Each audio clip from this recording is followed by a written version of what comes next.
função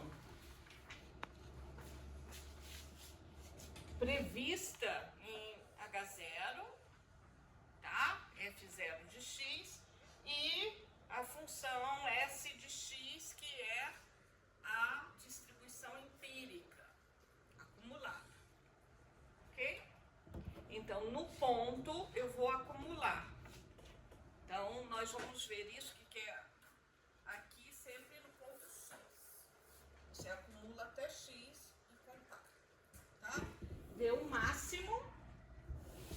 Então, sempre faz T mais e T menos e ver qual é o máximo. Ok? E aí você tem, né, a comparação com o valor quantio 1 menos alfa por cento na tabela 13 do Conover, se eu tiver a função f0 de x totalmente especificada. Se eu tiver que estimar algum parâmetro, então eu vou usar, né, aí depende de qual. Se eu fizer um teste, né, de Minifor, a variante de Minifor, eu vou usar a tabela 14. Certo? Então vamos passar agora para outro teste. Também goodness of fit, ou seja, adequabilidade de ajustamento. Alguma dúvida do Kolmogorov?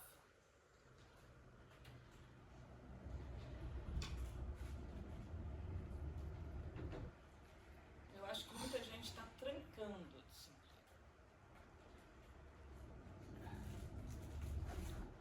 Realmente não, eu aconselho mesmo. Você recebe a notificação do carregador? Não. Mas alguns já me falaram. Então, só para comunicar a vocês, que me perguntaram se eu permitiria o acompanhamento dessa disciplina online, quer dizer, não, só online não vira aula. Eu estou liberando da presença alunos que estão cursando a segunda graduação e que nesse horário tem a justificativa do trabalho, que não conseguiriam fazer a disciplina porque tem um trabalho. Isso é uma coisa. Eu não estou liberando da presença alunos que estão em estágio. Por quê? Porque é norma do estágio liberar o estudante para assistir aula. Eu não posso liberar, é contra as regras da Universidade de Brasília, eu liberar o estudante para ir para o estágio. Eu estou tendo essa atitude com aqueles que fazem a segunda graduação, porque já são pessoas mais experientes e que supostamente já passaram por isso e tal. Mas tem pessoas de segunda graduação que estão presentes em sala de aula porque acham isso muito importante e podem vir. Então, a aula sempre é muito importante. Aqueles que tiverem dificuldades, comuniquem também. Mas não para ser liberado para estágio.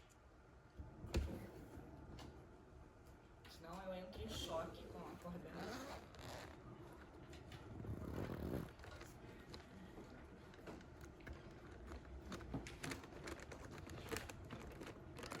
Depois cria qualquer mal entendido na universidade e não posso ir contra as normas da universidade. Então, estou abrindo exceção para quem tem segunda graduação e trabalho. E às vezes, talvez, pessoas que tenham que trabalhar para a sua existência, que têm muita dificuldade, a gente pode fazer alguma coisa. Mas para estágio, eu acho que é mais complexo. Então, agora vamos ver o teste que é muito usado para testar normalidade. Vocês vão ver que ao longo do curso, vocês vão sempre falar, quase sempre falar em normalidade dos dados. Talvez daqui a pouco entre em desuso, porque gente está caminhando para trabalhar com Big Data e tal, e sempre procedimentos mais computacionais, cuja normalidade de dados não é requerida. Você está trabalhando com amostras grandes, você nem vai fazer esse procedimento. Mas na inferência clássica, a normalidade dos dados sempre é requerida. Tá? Então, um teste muito usual é o de Shapiro-Wilk. Então, você tem esse teste que foi proposto, né, pelos estatísticos Samuel Shapiro e Martin Wilk na revista Biométrica. Isso em 65. Então, o artigo original está lá na Biométrica, vocês podem acessar, esse é o artigo original, né? Aqui somente o artigo. É muito interessante ler artigos de revista, vocês verem, né, como é que está a evolução, né, de algumas técnicas. Então, esse é o artigo original e tem outras versões também. Vocês vão ver que tem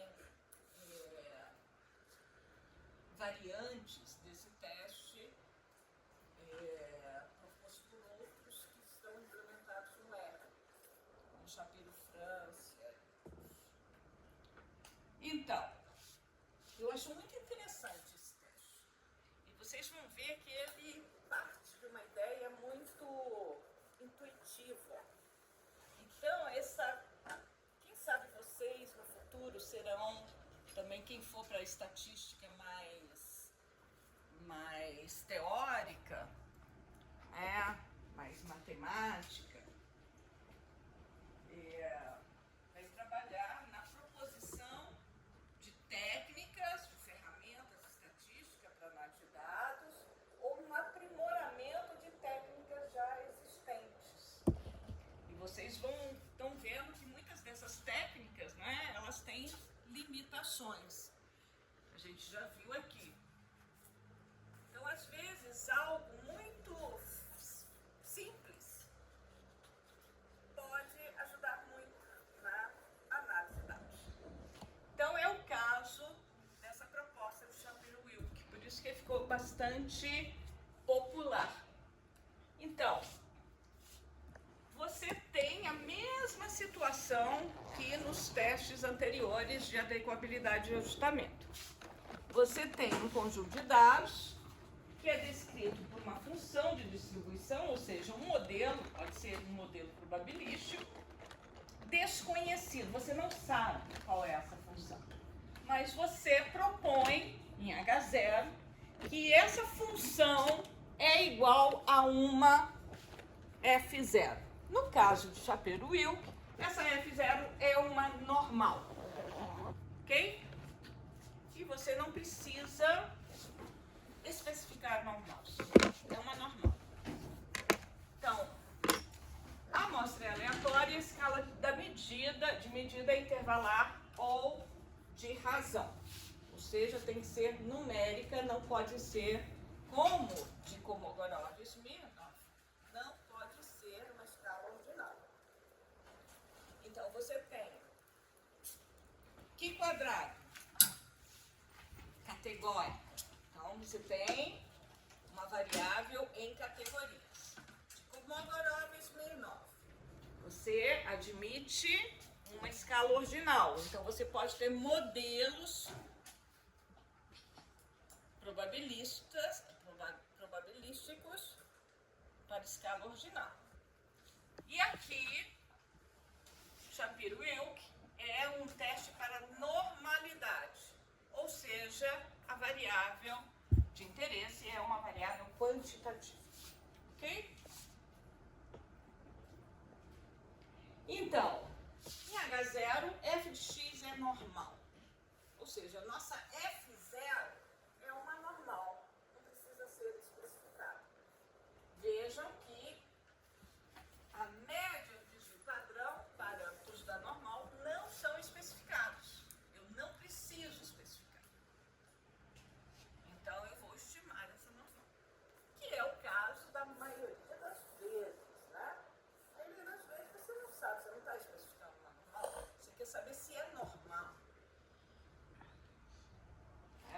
precisa falar se é normal essa, normal aquela, mas é uma normal. Então, vejam, esse é o primeiro passo. Hipóteses. Prestem muita atenção a isso, porque esses são detalhes que muitas vezes vão ajudar a gente na escolha do teste.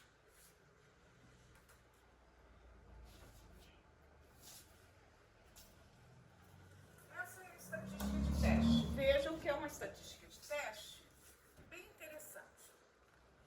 Então, estatística de teste W. Acho que o R usa SW. Então, o que é essa estatística de teste? Vamos ler. Aqui tem 1 sobre D. O que é o D? Vejam, o que é esse D aqui?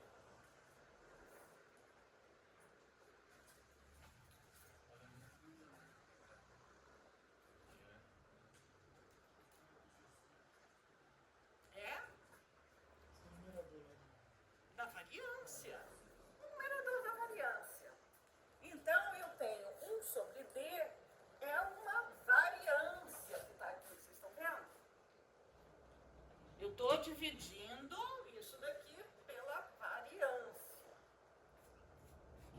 Certo? Vamos ver o que é isso aqui.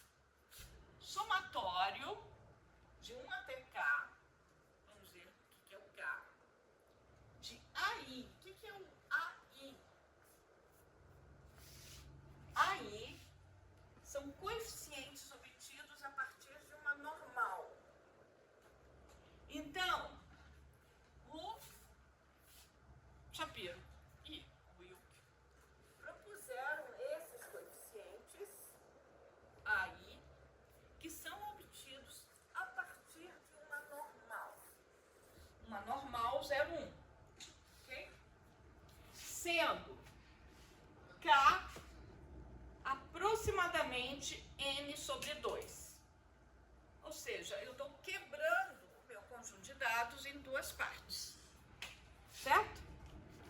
E eu vou fazer, né, esse K vai ser aproximadamente a metade de N. Vou quebrar em 2 partes. Então, nós vamos ordenar o conjunto de dados de 1 até N. E vamos quebrar na metade. Ok? Quebrei na metade. Então, eu vou pegar, vejam o que tem nessa expressão aqui. Então, se I igual a 1, como é que vai ficar aquela expressão?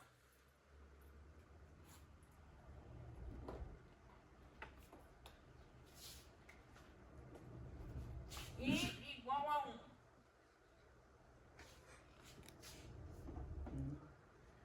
Vai ficar quanto? Essa expressão. Xn menos x1. Ok? Ou seja, é o último menos o primeiro. Certo? I igual a 2. Vai ser o quê? X.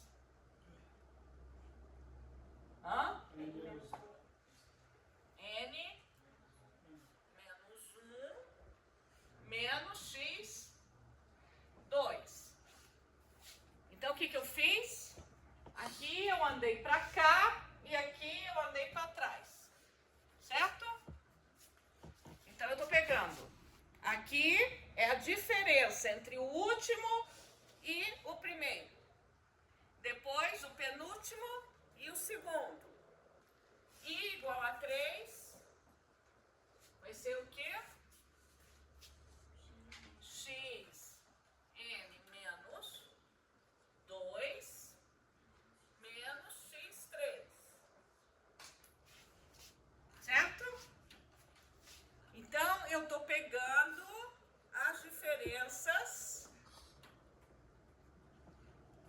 dos extremos. Extremo, meio extremo, e vou até chegar no meio. E assim vai. Quando eu chegar no meio, se n for ímpar, então eu vou ter um valor no meio que eu vou descartar. Se n for par, eu vou ficar com aquela diferença. Ok? Certo?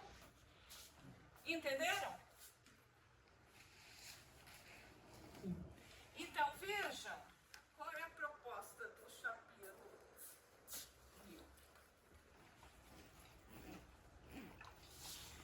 Eu tenho meu conjunto de dados. Aqui tem meu conjunto de dados. Certo? Então, esse é o primeiro valor. Está tudo ordenado. Então, eu vou pegar a distância aqui, depois a distância, depois a distância, depois a distância. Isso daqui, não estou pegando distâncias aqui, é só representando, ok? Só estou representando, porque a distância pode ser variável. Eu vou pegar na normal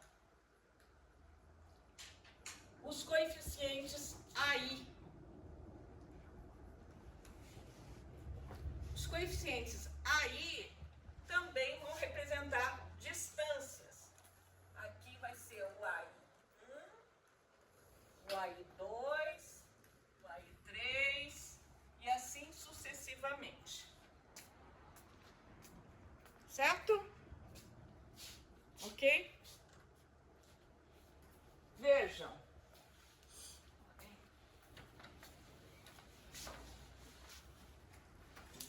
Então, o que eu estou fazendo? Eu estou comparando esse conjunto de distâncias com esse conjunto de distâncias. Ok? Então, eu tenho esse conjunto de distâncias de x que eu observo e esse conjunto de distâncias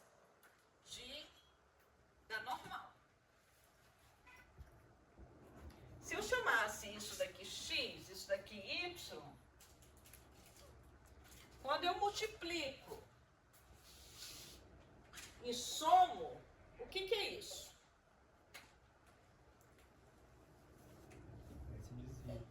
Hã? Se eu multiplico e somo, isso daqui é uma covariância. Certo? Então, isso daqui, se eu multiplico x vezes y, eu estou obtendo a covariância. Não é isso? Quando eu elevo ao quadrado, vocês estão vendo? Eu estou elevando ao quadrado, eu estou calculando a variância. Quando eu multiplico xi menos x barra vezes yi menos y barra, eu tenho a covariância. Não é isso? Então, aqui me traz essa ideia. Só que a minha variável não é o valor de x nem o valor de y. São distâncias em x e distâncias na normal. Certo? Então, eu estou vendo a covariância das distâncias da minha variável observada em relação às distâncias de uma normal 0,1. Estou vendo a covariância. Estou dividindo pela variância de x e pela variância da normal 0,1. Quanto é a variância da normal 0,1? 1. Então, quando eu tenho no numerador covariância e no denominador uma variância das duas variáveis. O que significa isso? Mais ou menos assim, o que lembra vocês? Que medida que seria uma covariância dividido por variâncias? Melhor seria a raiz quadrada das variâncias, né? Seria melhor, mas aqui é uma variância. O que lembra isso aqui? Correlação. Coeficiente de correlação. Então, o que Shapiro e Wilk estão medindo é um coeficiente de correlação entre as distâncias, ou seja, o que é isso? O que é medir distância? Menor, tal, tal, tal. O que significa isso? Por que ele está fazendo isso? Se eu tenho uma normal, vamos pensar o seguinte. Se eu tenho uma normal,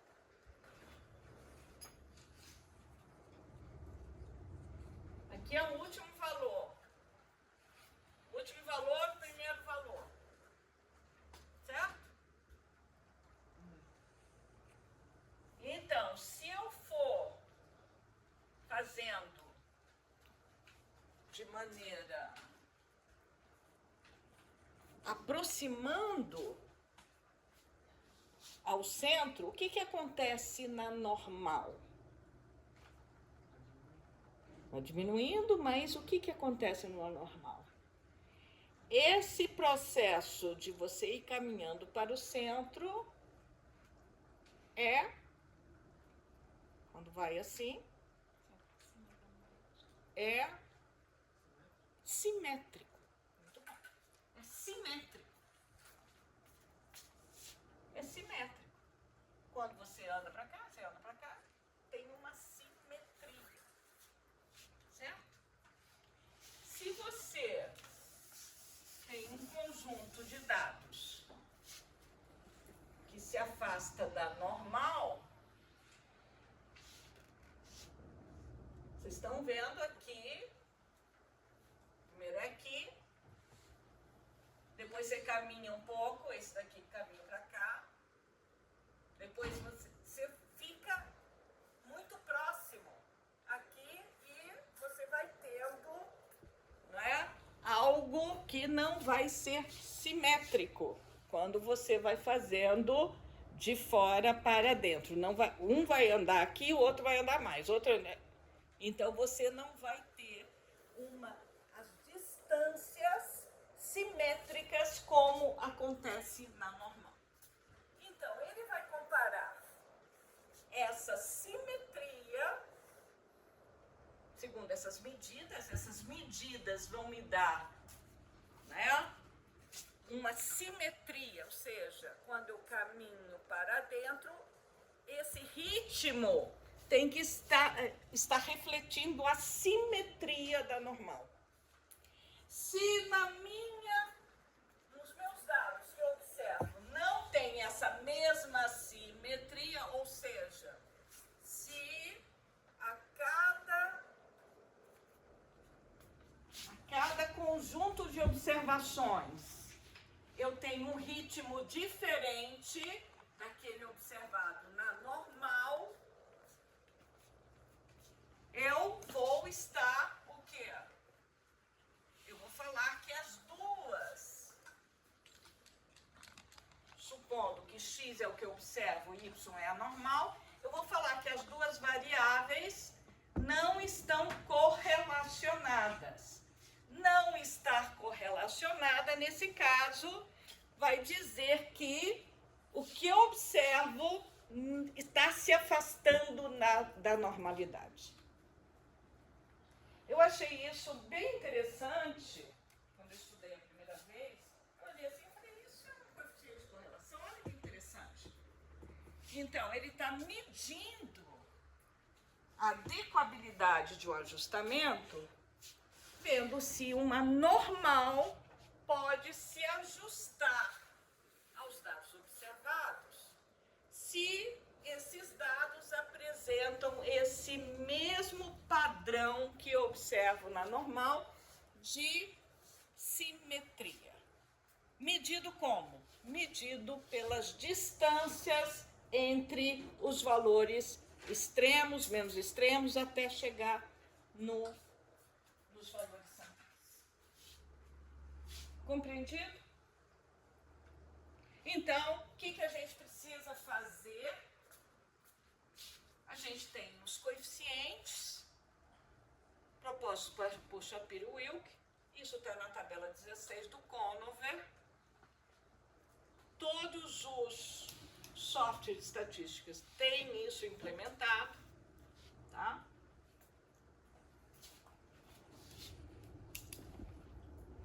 E eu não preciso de mais nada. Então, W é basicamente quadrado de um coeficiente de correlação linear de Pearson que associa as estatísticas de ordem da amostra e os coeficientes baseados numa normal 0,1. Foi o que eu disse. Dessa forma, se W se aproxima de 1, a variável pode ser descrita por uma normal. E se W se aproxima de 0, a variável não é. Então, é um coeficiente muito interessante, porque todo coeficiente, toda métrica entre 0 e 1 é muito intuitivo para nós, né? Nós já temos isso, olha, 1 é o todo e o 0 nada. Então, a gente já tem essa métrica do 0 e 1, ok? Então, você já olha e já vai, está muito próximo ou está muito distante da normal. Mas, de qualquer maneira, a gente vai ter uma tabela, já que nossos dados são aleatórios, a amostra é aleatória. Esse coeficiente, qual vai ser o ponto de corte? Qual vai ser o ponto de corte? Então, vai depender muito, né, do tamanho da nossa amostra, e a distribuição amostral de W é apresentada na tabela 17 do Conover para n menor ou igual a 50. E para amostras maiores, a gente tem algumas propostas também implementadas no R, o Shapiro e Francia está implementado. São testes, e o D'Agostino são testes muito similares ao Shapiro-Wilk. Então, vocês vejam que para propor um teste, que vocês podem ter seus nomes gravados na história da estatística, quando vocês propuserem um teste. Aí depois vão falar, olha o teste, fulano de tal. Então, vocês vão propor uma métrica, a estatística de teste, e vocês vão, então, ver qual é a distribuição amostral dessa estatística de teste e ver quais são os quantis, ou seja, os cortes, 95%, 90%, né? Quais são esses quantis, dependendo dos tamanhos de amostra.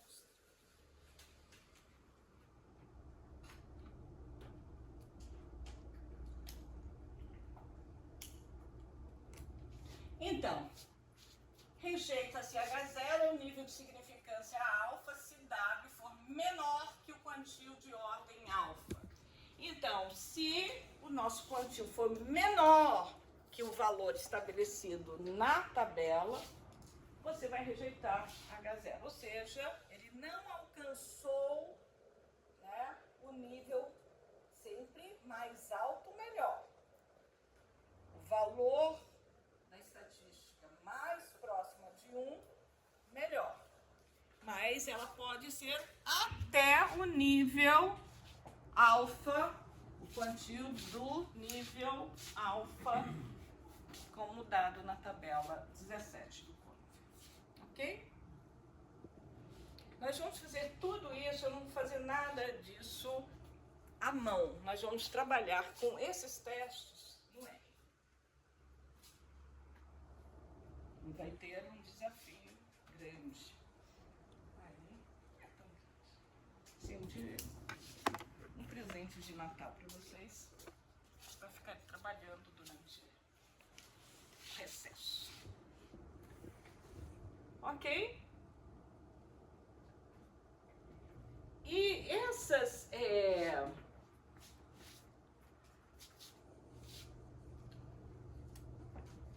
Você pode ter também tudo isso daqui, né? O Conover apresenta alguns recursos quando você não tem... isso daí, o Conover é da década de 80, né? Essa edição de quando? Acho que é de 80, 1980. Que é a PC, né? Essa é a terceira. Eu não sei onde foi parar o meu livro. Eu comprei também. Eu emprestei para alguém, gente, eu tenho tanto livro emprestado. Essa daqui é de 91. 99. Essa Mas edição. deve ser uma impressão. Mas olha, em 99 mesmo a gente ainda não tinha muita coisa. Era muito difícil. Então, quando ele escreve muitas vezes, e a gente vai ver em livros de estatística, né? Quando a gente não tem muitos recursos computacionais.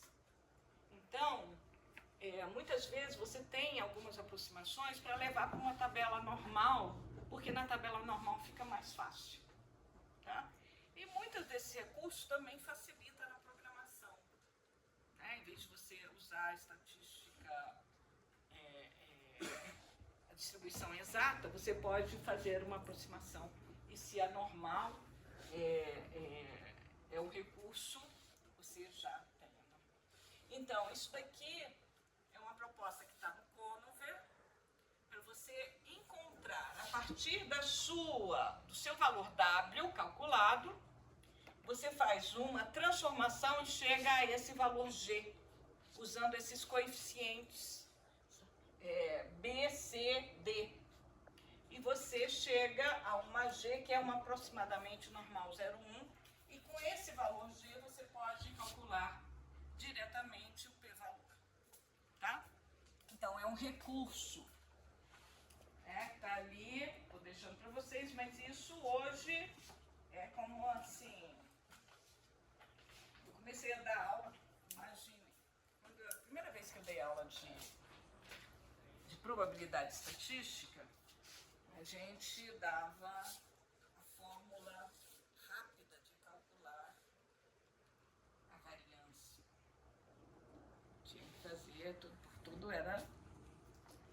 Então, como fazer um montão de coisa na calculadora, porque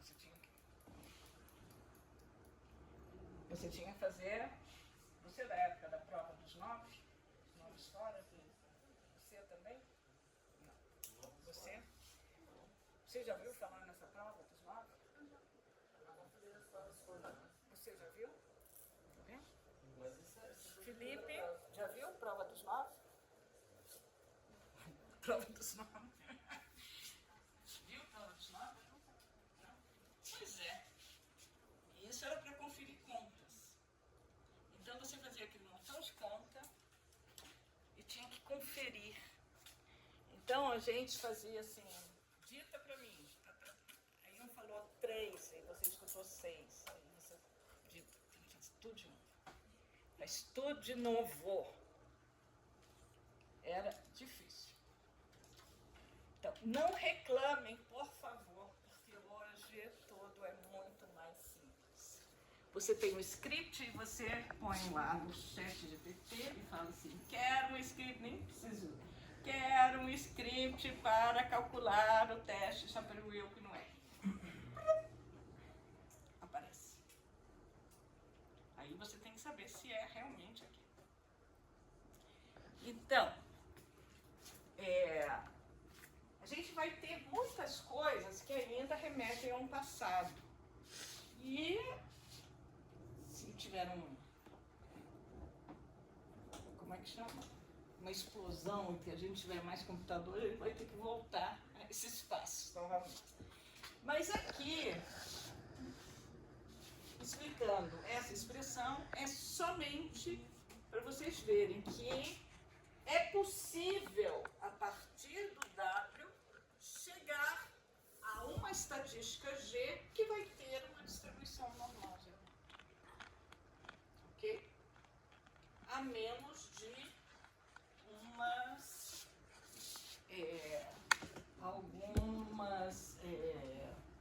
alguns coeficientes. Ok? Então, esse é o teste mais utilizado para normalidade. O que eu vou pedir para vocês é você fazer um exercício. E vocês vão ver. Nós estamos falando de tamanho de amostras menores que 50. E vocês vão ver que para tamanhos de amostras maiores, e às vezes muito maiores, que é o que geralmente a gente vai trabalhar, esse teste vai rejeitar a hipótese. Então, para tamanhos de amostras menores, ele vai aceitar a normalidade.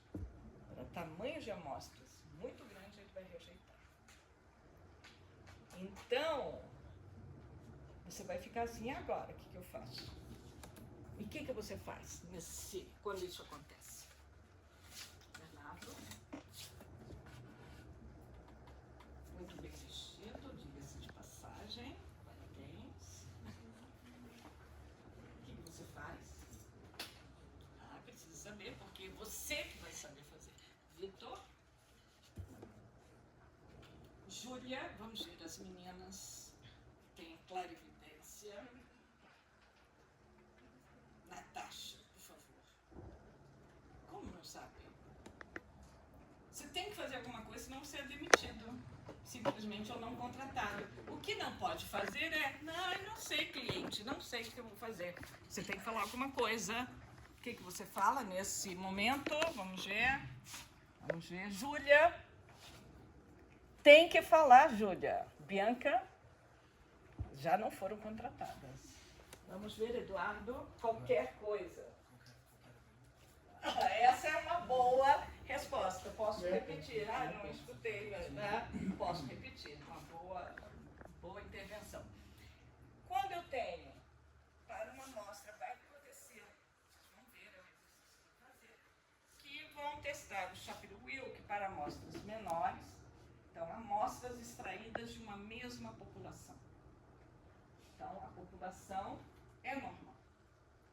Você extraiu o tamanho de amostra, tamanho 20, 15, deu normal.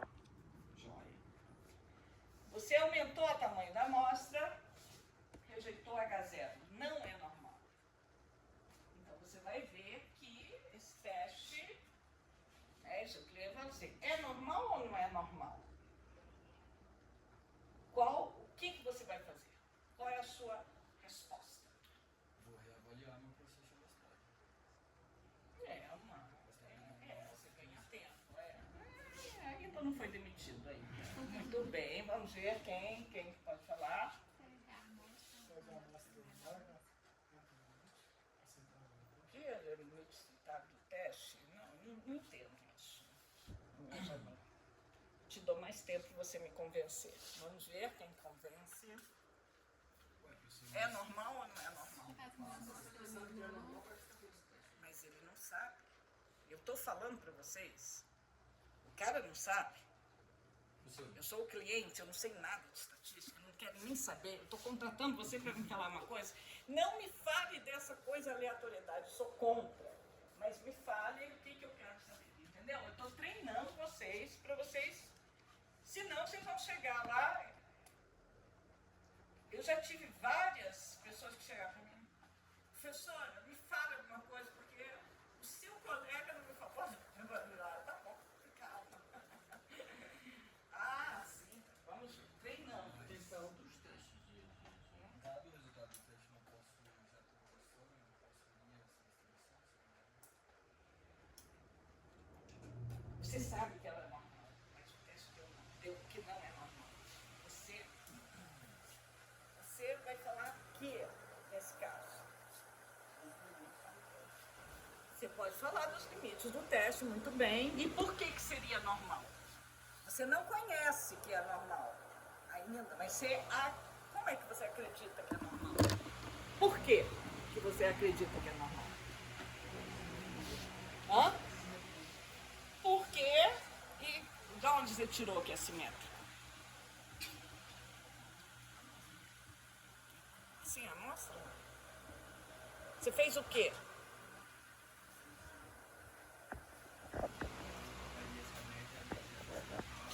Mas isso é o quê? Você fez o quê? Uma medida resumo, você fez uma análise descritiva do seu conjunto de dados.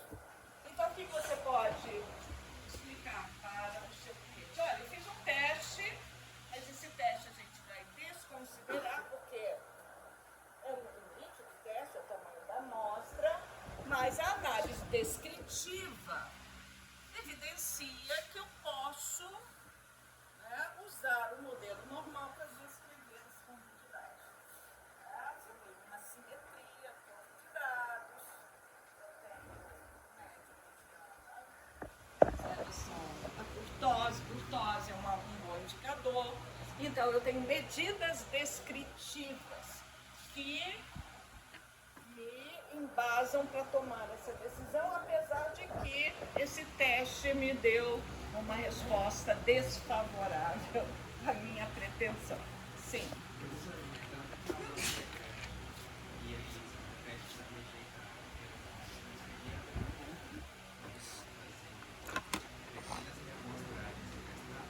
Pode fazer também. Então, isso que foi o que o Eduardo falou, que ele vai testar novas amostras, vai testar, mas você faz isso, mas vocês devem saber que muitas vezes o seu cliente, ele leu na Wikipedia que tem que fazer isso, né? Olha, e tal artigo vem com um teste desse. Então, você tem, eu quero que faça também, eu quero saber qual botão que eu aperto aqui, qual que é o GP, né? E você vai falar para ele, olha, não rejeitou H0, mas esse teste tem esse limitador. Todo teste de hipótese tem, né, uma limitante, que é o tamanho da amostra. Quando muito grande, eu vou rejeitar a hipótese. Isso não quer dizer que a hipótese muda, né, não deveria ser aceita.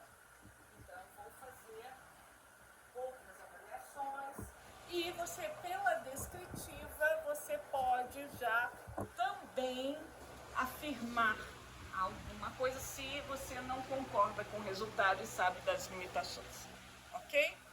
Então, vocês vão fazer esses exercícios porque eu estou treinando vocês para vocês serem excelentes profissionais.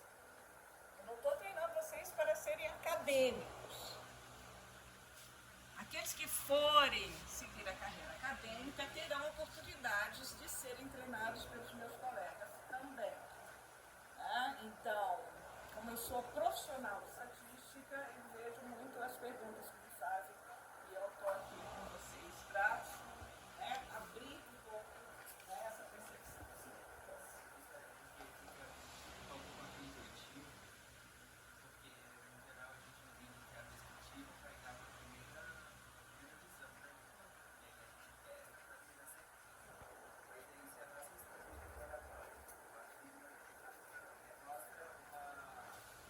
Uma normalidade, mas aí o teste vem e rejeita, aí como que a gente balanceia esse processo? Pois é, ele estudou aqui, eu não vim para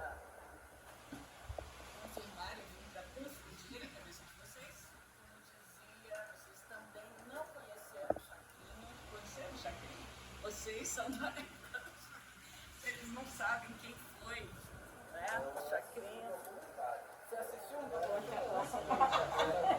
Como é que ele falava? Eu não vim para... Como é que era? Esclarecendo. Eu vim para confundir. Mas a sua pergunta é muito interessante. A descritiva, ela foi em algum momento menosprezada, por conta da emergência, assim, sobretudo, né, meados do século passado, da inferência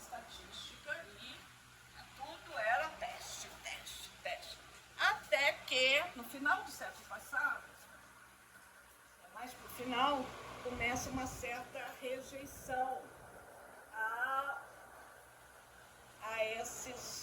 aos testes. O que os testes, né, estão falando? Isso porque você tinha muito uso inadequado dos testes. Você teve também um viés de publicação, que um viés de só eram publicados resultados de pesquisa que dessem resultados de um teste que fosse significativo, ou seja, que você rejeitasse a hipótese nula. Geralmente, tinha que rejeitar. Então, havia, inclusive, manipulação de resultados. E, ao mesmo tempo, com, né, a vinda, né, a massificação da informática, os dados ficaram cada vez mais acessíveis. Muitos dados, milhões de dados. Eu lembro de um colega, infelizmente ele faleceu, muito jovem, era do CERN. Ele foi meu colega, meu contemporâneo, e ele falava assim, ele chegou, isso no século passado, no final do século passado, ele falou assim, né, ele era do CERN. Gente, eu vim aqui colocar o problema, o volume de dados. E eu lembro de colegas, professores que foram meus professores dele e outros. Não entendo esse problema, entendo esse problema. E é claro que eu entendo. Por quê? Porque a gente começa a rejeitar, e você não tem mais um instrumento que possa discriminar. O seu teste está te ajudando a tomar uma decisão ou não? Então você também pode ser crítico com relação à ferramenta. E o que aconteceu, né, nesse tempo todo? Com a grande profusão de dados e como é que eu digo isso de uma forma menos assim, a dificuldade da própria estatística em trabalhar esse novo cenário fez com que a área de computação avançasse muito mais. Então, a área de computação avançou em várias outras técnicas que hoje estão sendo, né, capturadas pela estatística para si também. Venha para o nosso polo, né, tipo, né, data mining, que começou com data mining, redes neurais, machine learning, não estão mais nessa de fazer testes de hipótese, não é essa a questão. É de você olhar e ver padrões ali, e se aquilo se repete, e quanto mais aquilo se repetir, né, você vai capturando, né, a essência daquela informação. Então, vejam que é diferente aqui, que eu tenho um modelo. Eu estou vendo se meus dados, se tem algo a ver com aquele modelo, né? Eu tenho um modelo que faz. Esses outros eu não tenho, eu não fico com um modelo. E eu posso, né? Nisso a inferência bayesiana também ganhou muito espaço, né, com a computação. Então, hoje a estatística se transformou e a gente estava discutindo semana passada na reunião do colegiado que a gente vai ter que mudar. Poxa, está recém feita uma nova proposta pedagógica e o curso é uma velocidade tão grande em tudo que hoje, para a gente formar bem em estatística, a gente tem que recorrer também a disciplinas da computação para que vocês estejam, né, atualizados nas técnicas, né, que se tem feito. Eu fui para a área de computação muito cedo, né, lá atrás, e então me ajudou muito a aprender estruturas de dados, né, mexer com esse universo da computação. Mas a computação é uma velocidade gigante, né? E eu já não dou conta mais. Não, é porque a velocidade é muito grande. Então, vocês estão aí, né, mais jovens, têm esse dinamismo para seguir, né? Mas a gente, sabendo, né, das limitações de uma área e da outra, a gente vai pegar sempre o melhor, né, na situação que se dá. Então, por isso que eu estou falando, ser profissional é isso. Você conhecer, você pode não ter a formação específica, mas você vai saber com quem falar. Okay? Então, hoje eu não programo em Python, mas eu sei quem programa. Eu também não sou uma exímia programadora de R, porque não sei, mas eu sei onde vem fazer um debug, eu sei onde está o erro, né? Porque quando você aprende a programação lógica e tal, outra coisa é a linguagem.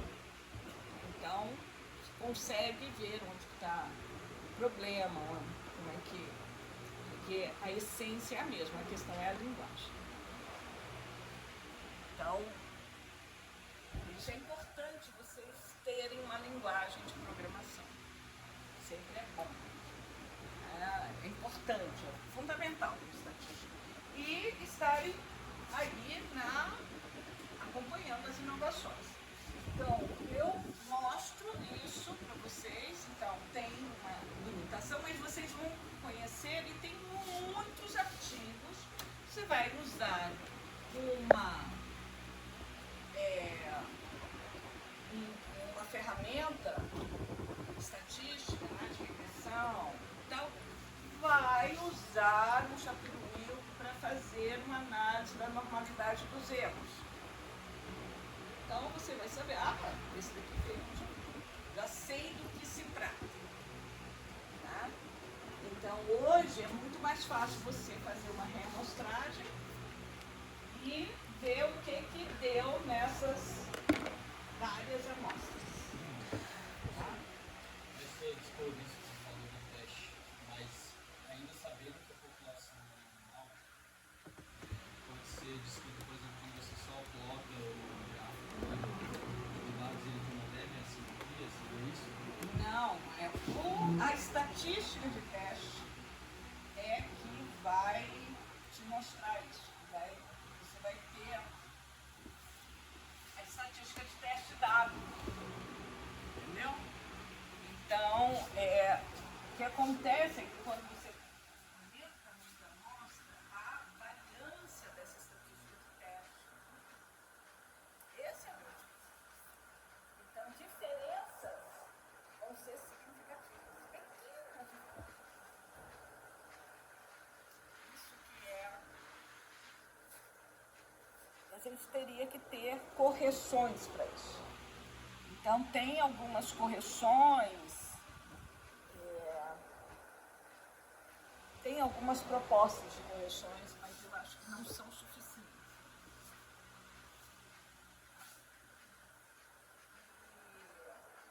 Essas abordagens têm sido cada vez mais de você fazer uma boa descritiva, que é uma... Você pega uma base de dados enorme, você faz uma descritiva mesmo que você faz. E você pode trabalhar com reamostragens para ver aleatórias. Isso é bem interessante. Ok? Confundi muito vocês? Atingir meu objetivo? Deixa eu ver. Confundi. Muito bem. Então é para pensar.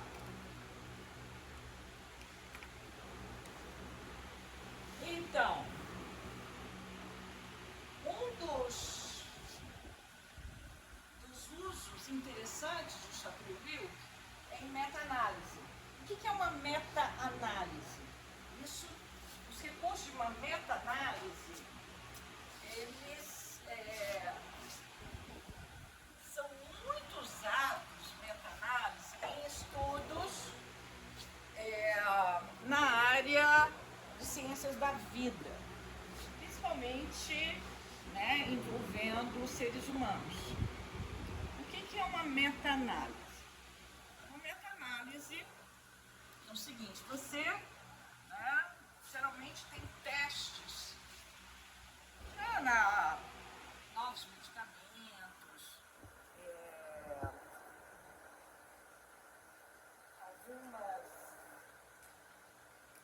alguns tratamentos ou doenças, incidência de doenças, né? Etc. Então, muitas vezes você faz isso em diferentes locais. Por exemplo, o ser humano, né, a humanidade, ela está espalhada no mundo inteiro. Às vezes, você pode ter variações que é devido ao clima, devido à etnia, devido a umas várias, né, variáveis. Você está num centro de pesquisa e você não vai conseguir fazer essa sua pesquisa em vários locais. Então, muitas vezes, a mesma pesquisa ou semelhante, ela pode ser replicada em vários centros de pesquisa, e você vai fazer o que foi dito sobre aquilo.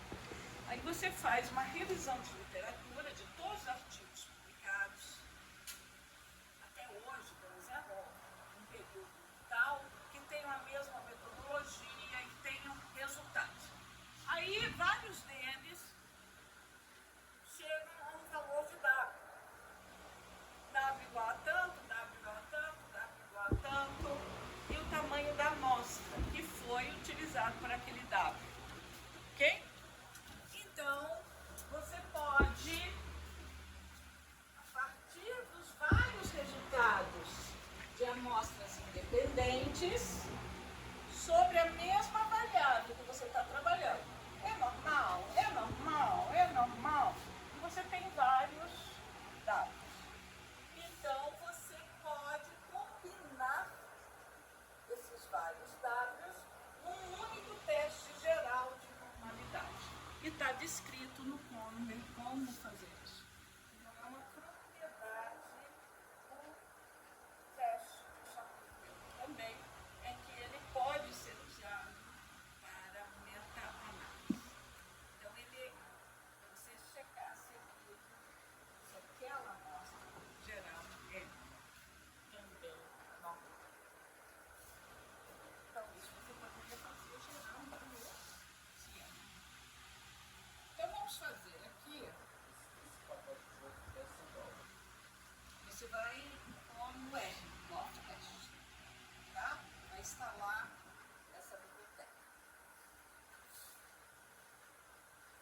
Então, gostaria que vocês fizessem isso e a gente, não sei se eu vou ter tempo.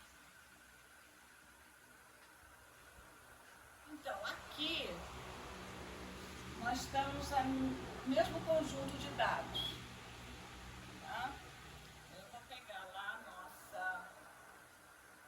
nossa planilha, vamos fazer como é que a gente vai proceder.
amostra tem 20. Estão vendo? Eu tenho 20 elementos. Então, a média deu 255,13. E aí, eu já calculei aqui xi menos média ao quadrado, que é o D. A soma de xi menos a média ao quadrado. É o valor de D. Então, tá aqui, ó. Ok? Aí, eu tenho a ordem decrescente de 20 até 11. E a ordem crescente de 1 até 10. Então, eu tenho os elementos. Tá? Esse D, Vigésimo professora, observado. esse D é aquele 1 sobre D? Isso é o D. Que é xi menos x barra elevado ao quadrado, a soma, né? Então, como é que a gente vai proceder agora? Vou pegar o x20 menos x1, x19 menos x2, x18 menos x3, ok? Isso, eu vou pegar então a diferença. Então, eu pego todos e vejo a diferença. Então, aqui está a diferença.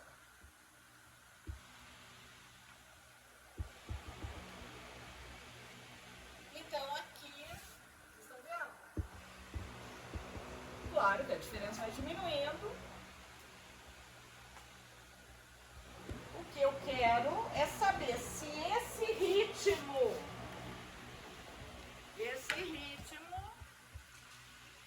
acompanha o ritmo de redução das diferenças das amplitudes segundo uma normal para o tamanho 20. Então, eu vou lá na tabela, qual é o número 16? Do Conover, e vou pegar, então, os valores dos coeficientes que estão aqui. Vamos lá? Então, tabela. Aqui não tem na tabela. Não, tem sim.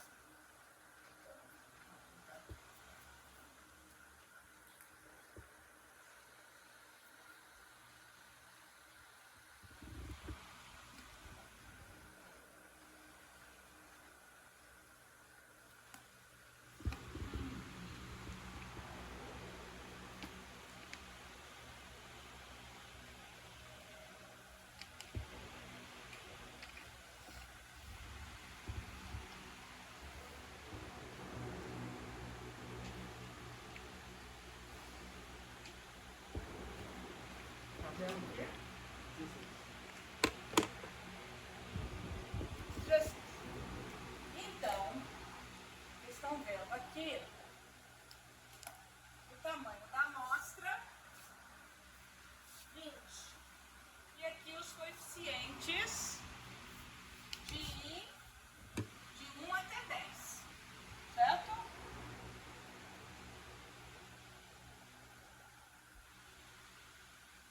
Então, quando é ímpar, vocês estão vendo que sempre tem um zero ali. Valor central, 6. Então, eu vou copiar esses valores dessa tabela. Vou colocar lá.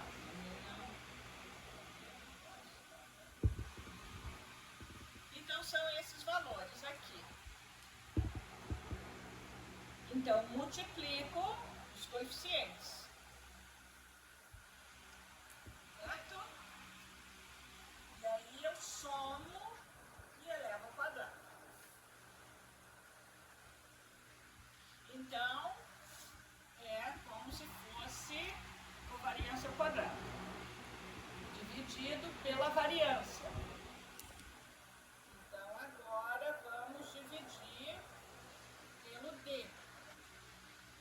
Então, chegamos a esse valor de W de 0,9785.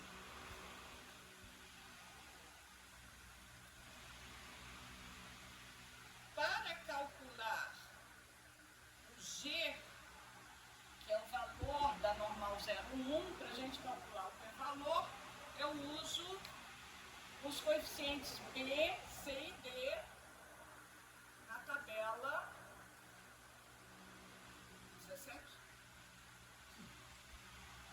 Não, 18.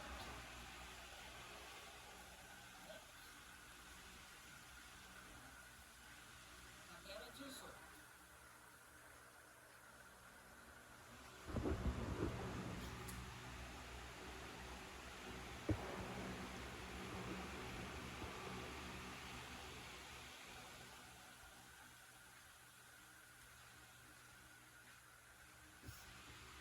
Aqui. Aqui é 1, 2, 3, 4. Então, aqui. Tabela 18, tamanho 20. Aí você tem aqui os valores de B, C e D. Ok? Então, com isso, você chega no valor de 1,229. E você calcula o p-valor para esse valor 229. Então, você está vendo que o p-valor é 0,10. Qual é a sua decisão? Não rejeitar H0. Não. Aqui, com esse valor, dado 0,9785, eu posso ir na tabela 17. Então, vamos lá na tabela 17, tamanho 20.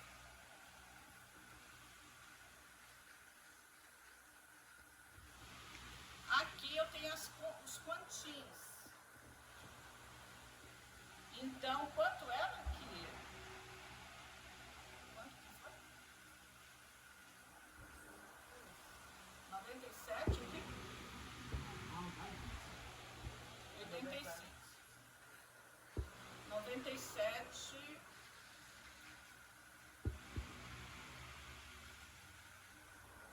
Então,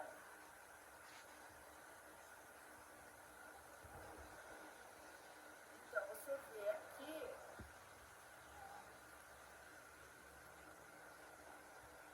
Então, rejeitar H0 no nível P, e se sua estatística de teste é menor que o valor P.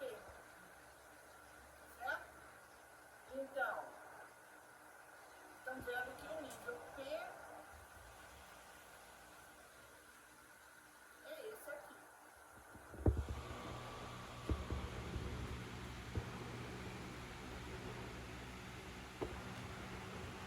Então, 5%,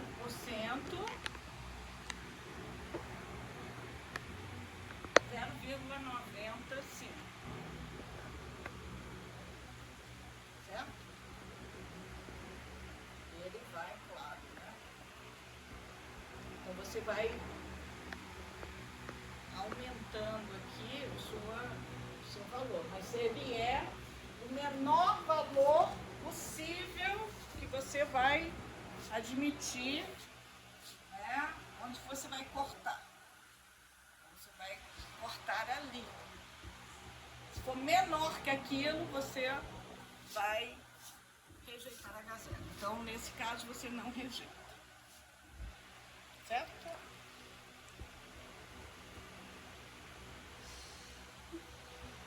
Então, vocês vão usar essa tabela. Um exercício que eu vou passar para vocês vai ser de geração de amostras, para vocês trabalharem com essas estatísticas e comparar com o que está tabelado com o que vocês vão gerar. Aquele Excel você pode enviar também, porque foi muito rápido. Então, vou deixar, vou pôr isso aqui para vocês. Tá?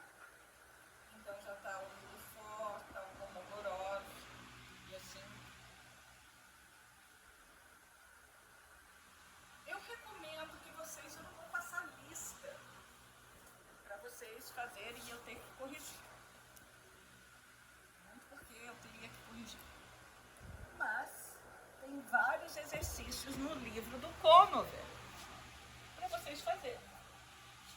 E se vocês tiverem alguma dificuldade, vocês discutam. Não vou passar exercício. Ok? Então, compete a vocês. Se vocês tiverem dúvidas, tragam.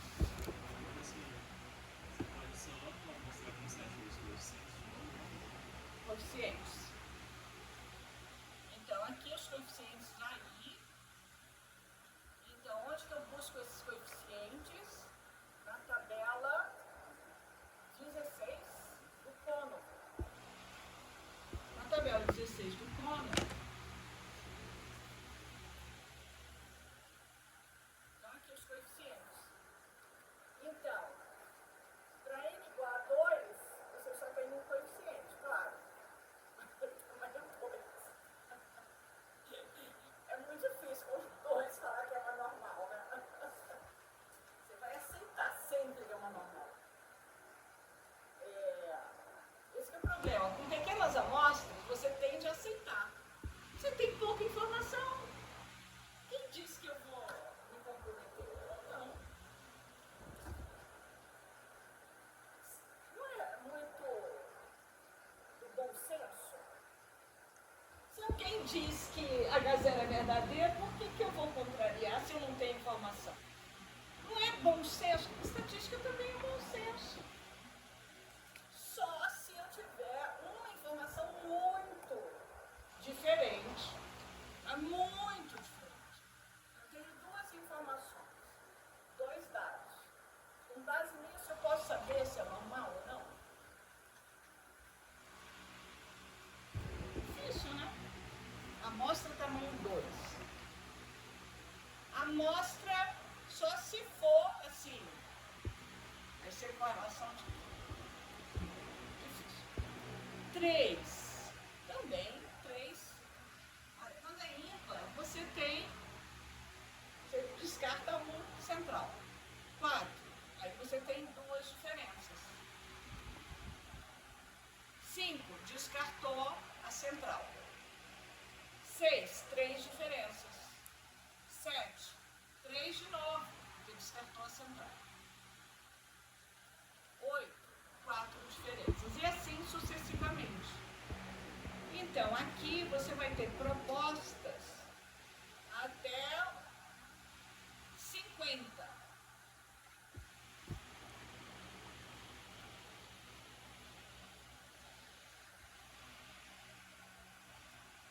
Tem que ser, ok? 50. Acima disso, você tem que usar as propostas de Shapiro e Francia ou D'Agostino, que estão implementadas no Shapiro e Francia, eu tenho certeza que está no R. Outros o D'Agostino eu não sei. Ok?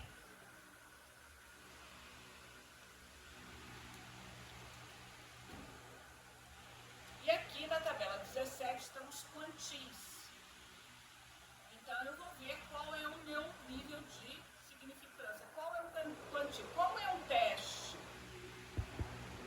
unilateral à esquerda, você quer que o seu quantio seja o mínimo que você admite. Se for menor que aquilo, você diz, olha, já não é normal. Certo? Então, você vai pegar aqui, olha, um erro de 5%. O mínimo é 0,90. O meu deu 0,97. Então, eu estou dentro. Acima disso. Certo? Então, essa é a ideia. Se eu tenho que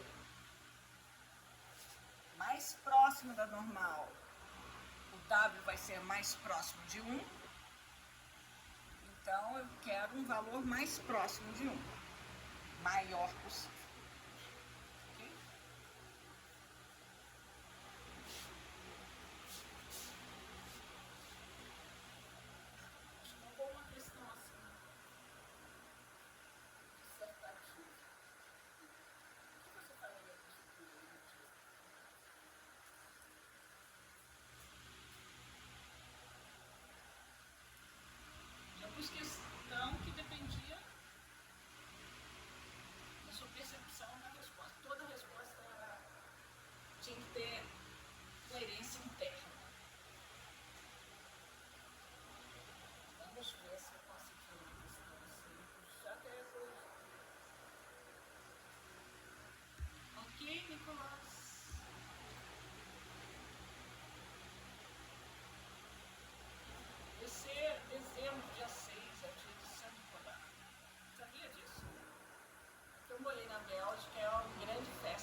Ninguém reclama. Todos aprovados. Muito bem, estou gostando da conferência. Vou pôr então a planilha. Vocês se virem para fazer os exercícios.